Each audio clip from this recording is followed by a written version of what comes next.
And Madsen's coming on to talk about the only other person that is more high level from the NSA to blow the whistle than him, and that's William Binney, who was number 4 over the agency, telling the London Guardian last Sunday that it's about ultimate control of the population. Headline, the ultimate goal of the NSA is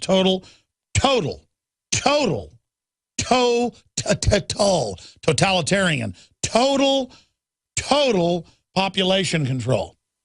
That's coming up with Wayne Madsen. Then Syria Girl, breaking down the inside on what's happening in Syria right now. Because while we're busy watching Iraq and ISIS run around murdering everybody, blowing up mosques, churches, killing men, women, and children, crucifying people, their normal activity. And as our media basically doesn't even expose the fact that the government runs them, while all that's happening, they're still attacking areas of Africa and Syria. And they're still trying to destabilize to the Muslim Brotherhood that's allied with them, Egypt. And boy, if Egypt falls, that's a big circus. The ceasefire was broken by the different organizations, Hamas mainly, in Gaza, firing more rockets against Israel. People say, how dare Israel bomb Gaza? I don't like seeing civilian areas being bombed, but who's launching the rockets? And why is Hamas doing that when Israel then comes up and blows up their infrastructure? Because Hamas is tied in with the UN and the globalists. And those political leaders are being paid, ladies and gentlemen, to destabilize and undermine their own people. And that's come out. You can search Israel-created fake al-Qaeda groups to end peace process, Jerusalem Post, 1998. And when they say Israel, that means criminal elements within the Israeli government. And our own government does this as well, because what's the goal? Keep the political class in power. Keep Obama in power. Keep the NSA in power. Keep the CIA in power. But most people in the Israeli government, the U.S. government, you name it, are not bad people. It's tiny groups that want destabilization. Look at Saudi Arabia, caught red-handed funding ISIS. Who may want to overthrow them? It's a very dangerous game. That's why it's always stabbing in the back and double dealing and flipping sides. There's no honor among thieves. The British Empire called it the great game of balkanization or divide and conquer.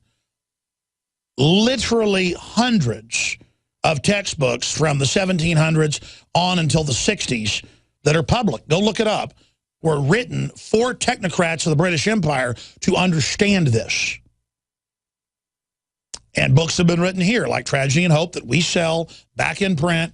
Only 1,000 were printed. The plates were destroyed.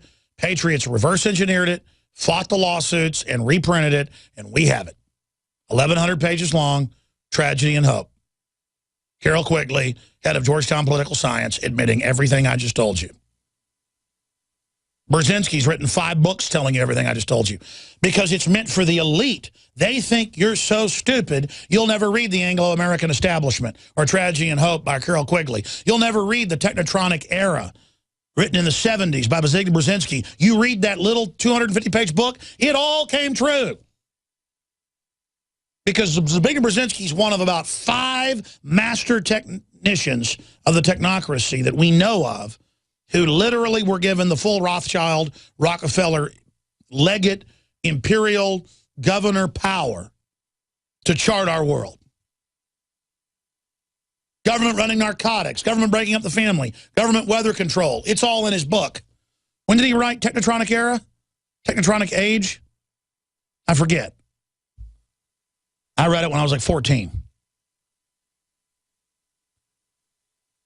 People say, how do I know all this stuff? Because criminals brag, ladies and gentlemen. They write blueprints. People always say, something this big would come out. It would come out that the CIA put Mao Zedong in.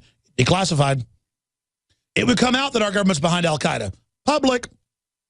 It would come out they're putting cancer viruses in many vaccines. Public.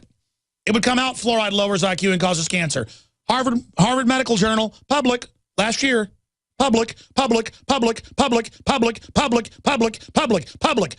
all public. Most of it's public.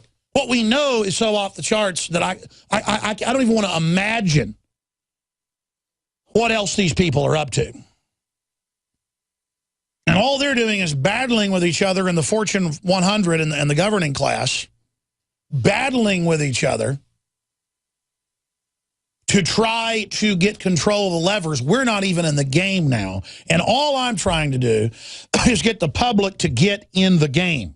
Now, what's coming up after we cover Bo Bergdahl being put back on active duty?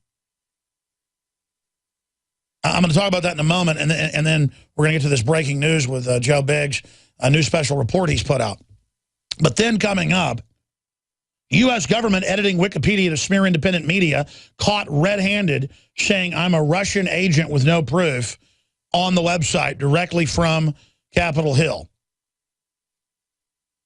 Separately, Eglin Air Force Base busted gaming Reddit, evidence of web manipulation by specific military installation.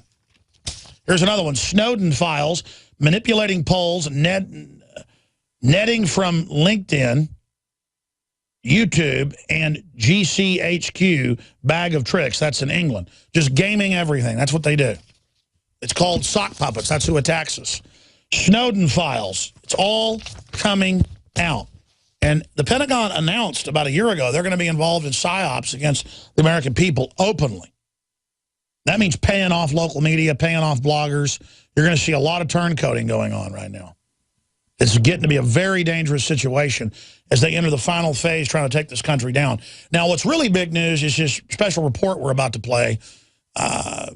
It's a new series he's going to be putting out every week or so with his own video and photos, but also with information that comes to us, public videos online that he'll be reviewing. We've already done some of that with Staff Sergeant retired Joe Biggs, who saw combat in Afghanistan and Iraq.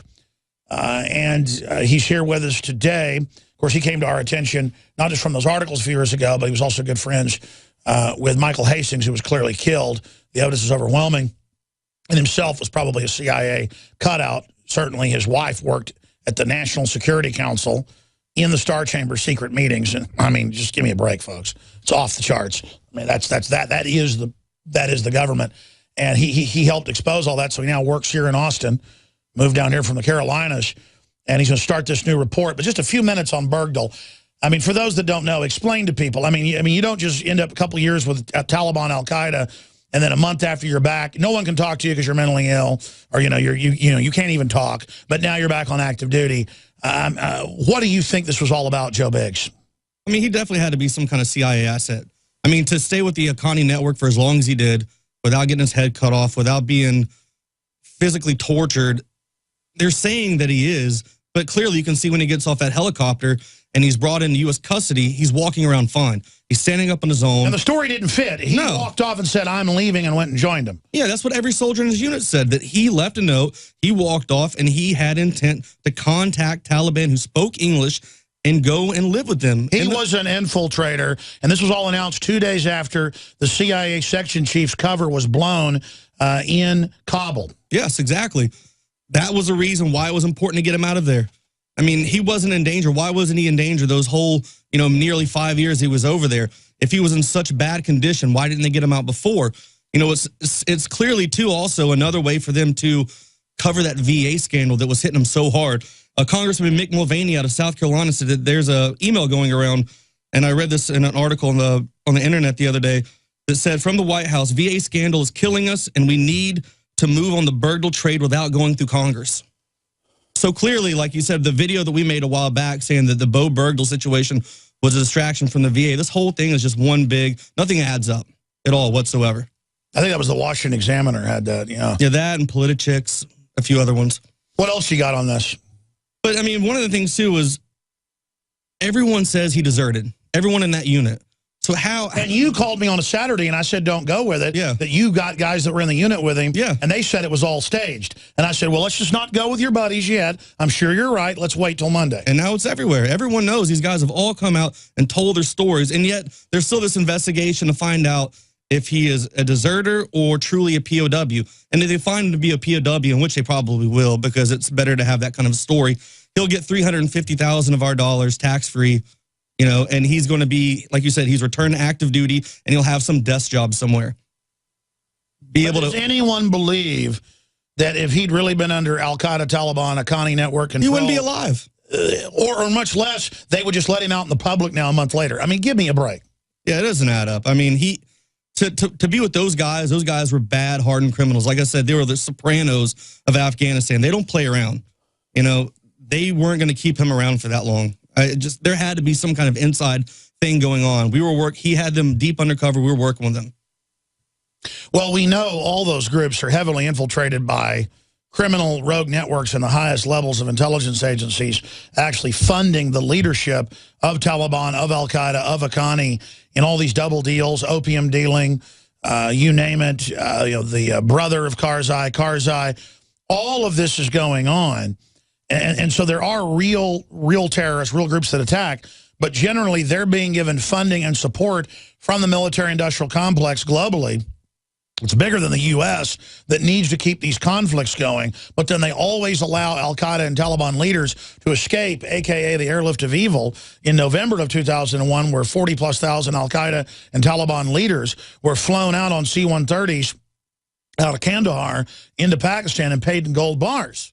And it's the same story over and over again. And the opium trade went up there in that time, too, like tenfold. Tenfold, from 7% to 93%. Yeah. And again, then they moved them into bases in Jordan, Turkey, and Western Iraq. And then now they've let them take most of Iraq. And then they act like, oh, we don't know why they're doing this. And then they're claiming they're allied with Iran. Obama's not allied with Iran, with the prime minister of Iraq. That's pure BS. Us going to Iraq right now is like inviting an arsonist back to the scene of a crime. We started that fire. We created everything that's going on there now. And now they're doing it again, bringing in Al-Qaeda, who makes Saddam Hussein, in my view, look like a choir boy. Yeah, exactly. It's mind-blowing that our country does this stuff all the time. Well, I mean, look at Al-Qaeda. They literally mutilate women. They kill kids. They murder any Muslim that isn't a radical, Christians. I mean, these people are nutcases. They're eating hearts on TV. They're just a bunch of criminal scum. I mean, these people are filth. I mean, you give them that kind of backing, that kind of money. Of all the radical Muslims, who's the worst?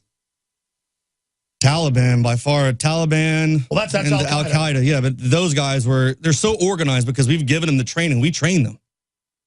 Special Forces train them. In the 70s and the 80s, and then again, to quote, fight the other Taliban. Them. So the only time, like in Iraq, that was a bunch of guys popping shots off at you for the most part. Insurgents, farmers picking up guns and shooting.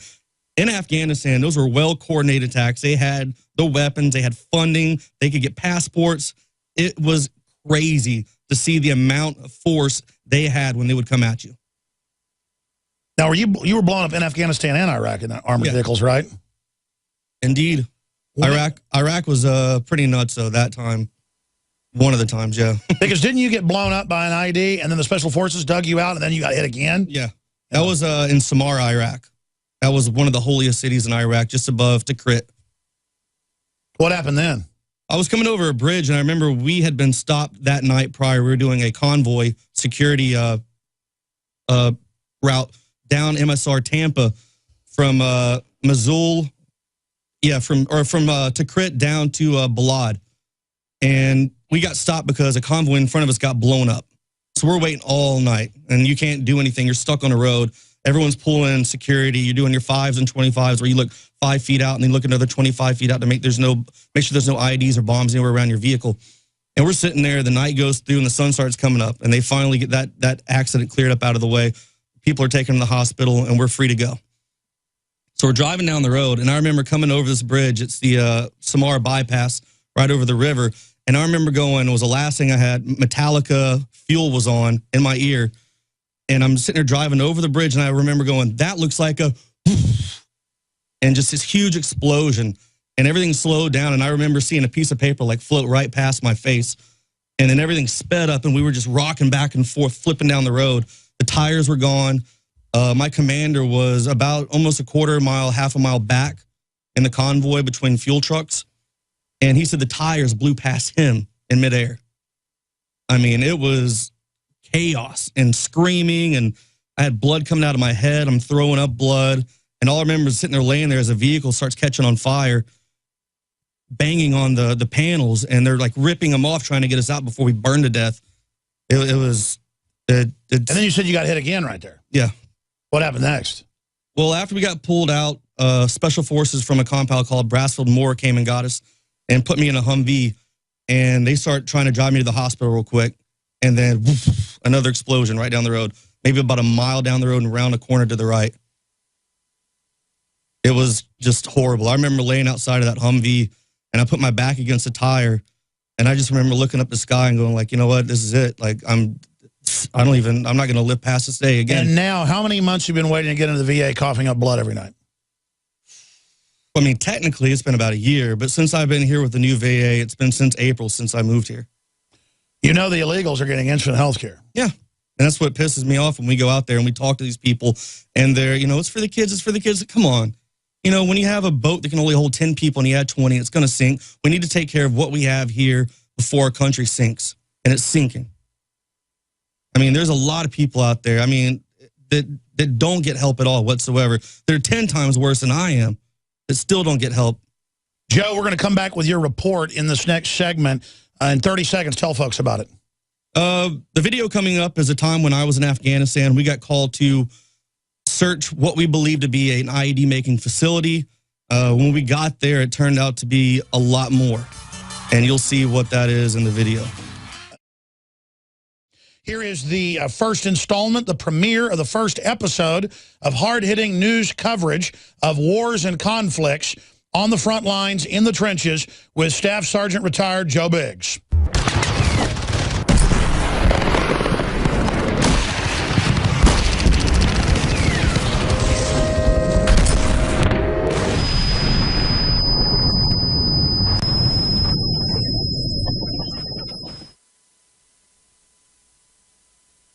Let me tell you a story about a couple of years ago when I was in Afghanistan.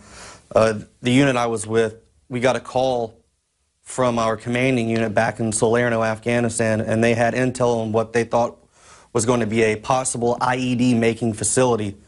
So we get this call and we're kind of thinking like, all right, you know, what are we going to come across? This is going to be crazy. None of us are, you know, EOD trained. We don't know how to deal with explosives that much. It's going to be a little crazy going up into this place like that without that kind of training. So we got everything gathered, all the equipment we could possibly think we would need for something like this. And we kind of go up to the door, and we don't know what to expect at all. We walk in, and there's this family, just a regular family. There's I think there was 4 adult males, a couple wives, and a whole bunch of kids, you know, cows, goats, all this stuff inside this compound area. And we're walking around, and I'm sitting there thinking, this place could be booby-trapped. Every time I took a step, I'm sitting there thinking, oh my God, this would be the last step I ever take in my life. So we go through and we have an initial search of the entire compound. We don't find anything at all. And usually when we get intel from the source that we got it from, it's usually always been pretty much spot on. It's never been too far off. So I was sitting there thinking, you know what, I'm going to get my metal detector. So I run back out to the MRAP and I go grab the metal detector and come back in and I just start scanning the walls. And we immediately start getting hits. So we bring out hammers and all that stuff and just start knocking through the walls. And what we found was mind-blowing. The skin, I mean the hair on my skin just popped up. I had goosebumps. HME, which is homemade explosives, passports, money, grenades, weapons, throughout. I mean, they had it buried under huge stacks of hay. Just after we spent time, we went through with that detector, we found so much stuff and laid it out. It was an entire arsenal. I mean, they had phone books with people's names in New York circled, like Congress people, things like that, that they had intent, they had the money, they had the backing, they had the explosives to pull it off. And it was just nuts. And the scariest thing for me was seeing those glass marbles, because what happens when something like that blows up and you go in and you get x-rayed, you can't pick up glass shards. So when that hits you, those fragments go into your body, those marbles, and you're just bleeding to death. You just sit there and the doctors are laying around you like, you know, there's nothing they can do.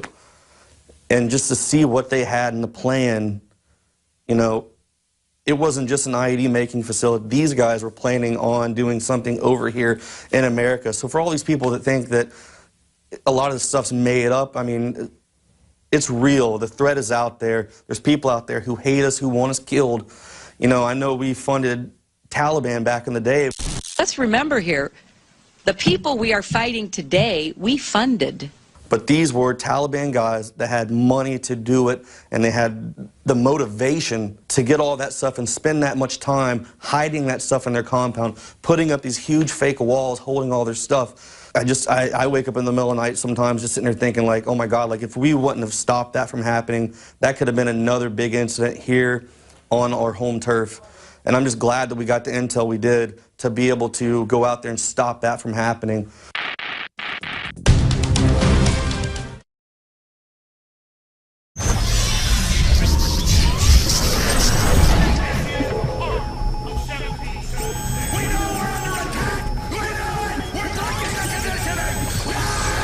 Alex Jones here for Infowars.com.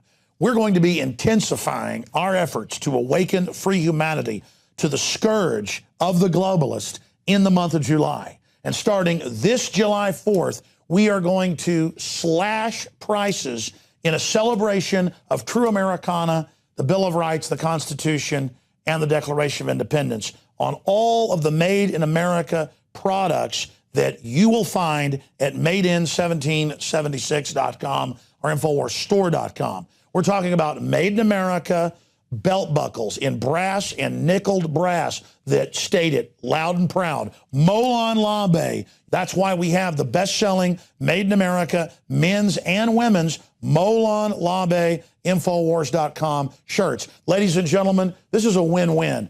You vote with your dollars. You support the most hardcore organization out there for promoting true ideas of libertarianism, constitutionalism, basic human empowerment.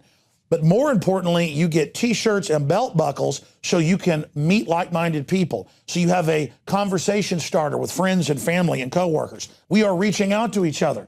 And you also throw it in the face of the anti-gunners and the rest of the parasites out there that you're a free man and woman, and that you're not going to be a slave, that you're not going to be intimidated to shut up by their tyranny that they call political correctness. That's why in the month of July, we have got giant specials on everything at madein1776.com. But to expand the InfoWar, we're offering the biggest special in the history, 13 years of PrisonPlanet.tv, our multimedia platform. We're offering the equivalent of more than 5 months free right now when you get a membership at PrisonPlanet.tv, and you get 11 memberships that can be used with the same username and passcode so you can share it with friends and family. Now is the time to fund the war bonds. Now is the time to fund the InfoWar. Now is the time to get aggressive. Now is the time to double down. Now is the time to realize you are the people that made the InfoWar so successful and one of the leading lights worldwide against tyranny.